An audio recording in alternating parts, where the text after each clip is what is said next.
Congressman Adam Schiff is a member of January 6th Select Committee. He was the lead impeachment manager in Trump's first impeachment.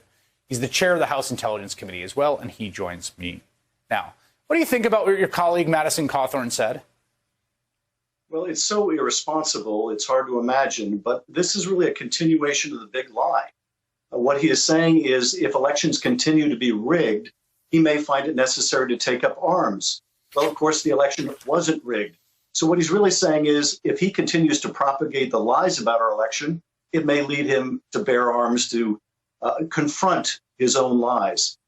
And this is the danger that led us into January 6th, the propagation of falsehoods about our election, the glorifying of political violence, the urging other people potentially to violence.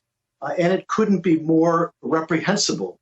But it's also reflective of this new generation of Republican members of Congress that came to Congress, basically each of them trying to scream louder than the other, each trying to get their 15 minutes of fame for being more outlandish than the other, all devoted to tearing down the institutions of government and never making the transition to governing in any way. And it's just an incredibly dangerous trend for the country. You mentioned January 6th. Of course, you're on the Select Committee. Yesterday, we got news the Select Committee is, I don't know if preparing or has already sent out requests to telecom companies for the communications that include some members of Congress. First, I want to ask you, I'm going to read the statement that Minority Leader Kevin McCarthy issued. But first, I just want to ask you, do you have any wariness about this line? Do you have any worry? Was there discussion in the committee about what precedent this might set to be getting phone records from fellow members of Congress?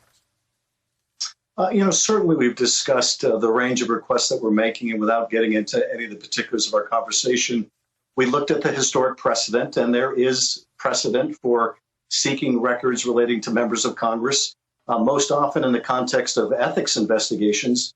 Well, I think participating in an insurrection, an armed insurrection against the government, is among the most serious ethics violations you could imagine, if not more than that.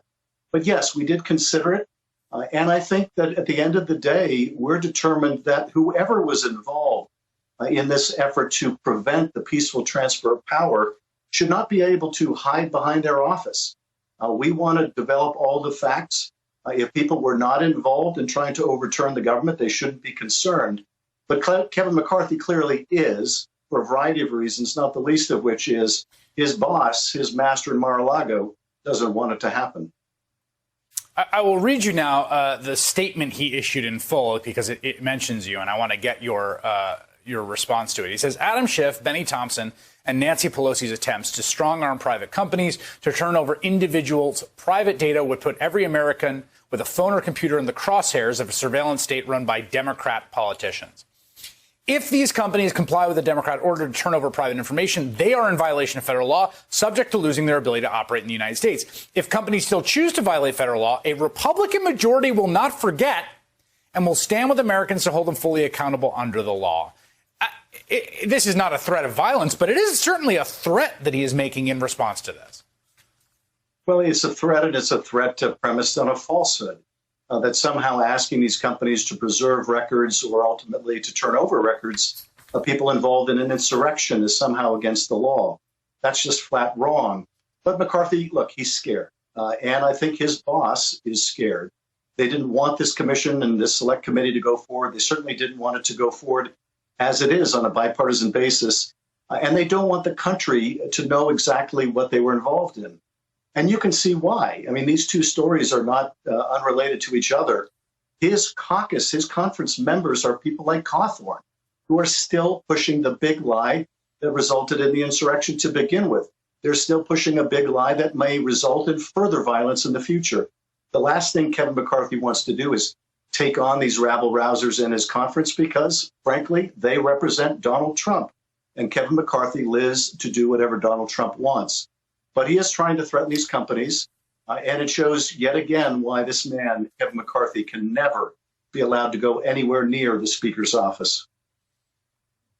This is a question I'm going to ask, and you may know nothing about, but I'm going to ask because the news just came over that a Republican congressman named Congressman Mullin of Oklahoma has been making multiple attempts to get into Afghanistan reportedly went to Tajikistan, was going to enter with a bunch of cash, asked the embassy. They told him, that's a terrible idea. You can't do that. And as of now, his whereabouts are unknown.